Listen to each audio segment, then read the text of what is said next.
12 ঘন্টার সফরে 13 জুন কক্সবাজারে সফরে আসছেন প্রধানমন্ত্রী তারেক রহমান। 12 ঘন্টার এই সফরে 11টি কর্মসূচিতে অংশগ্রহণ করবেন তিনি। প্রথমে কক্সবাজারে এসেই তার স্মৃতি বিজড়িত পাটুলি খালে পুনঃখনন কাজের উদ্বোধন করবেন। উদ্বোধন শেষে এর পাশেই সংক্ষিপ্ত একটি জনসভায় ভাষণ দিবেন। ভাষণ দেওয়া শেষে তিনি চলে যাবেন দোলাহাজারা সাফারি পার্কে।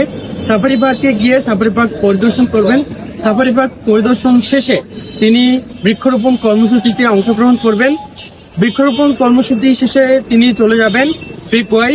চট্টগ্রামে জুলাই 24 আন্দোলনের প্রথম শহীদ ওয়াসিম আকরামের কবর জিয়ারত করাতে যাবেন। কবর জিয়ারত শেষে তার পরিবারের সাথে সাক্ষাৎ করবেন তিনি। সাক্ষাৎ করে পিতামাতার খোঁজ খবর নেবেন। এই কর্মসূচি শেষে তিনি পেকুয়া পৌরসভার ভিত্তিপ্রস্তর স্থাপন করবেন। ভিত্তিপ্রস্তর স্থাপন শেষে তিনি চলে যাবেন কক্সবাজারের 10ম উপজেলা মাতামুহুরী উপজেলার ভিত্তিপ্রস্তর স্থাপনে। ভিত্তিপ্রস্তর স্থাপন শেষে তিনি চকরিয়ায় স্থানীয় বিএনপি আয়োজিত জনসভায় ভাষণ দেবেন। ভাষণ দেওয়া শেষে তিনি কক্সবাজার ফিরে চলে যাবেন মেরিন ড্রাইভ সড়কে। মেরিন ড্রাইভ সড়কে পরিদর্শনে গিয়ে সমুদ্র সৈকত পরিদর্শন করবেন। সমুদ্র সৈকত পরিদর্শন শেষে সর্বশেষ কর্মসূচি হিসেবে কক্সবাজারের লং বিচ হোটেলে আয়োজিত সুধী সমাবেশে তিনি অংশগ্রহণ করবেন। এরপর রাত 10টায় তিনি বিমান যোগে ঢাকায় ফেরত যাওয়ার কথা রয়েছে। এতক্ষণ আমাদের সাথে থাকার জন্য অসংখ্য ধন্যবাদ সবাইকে।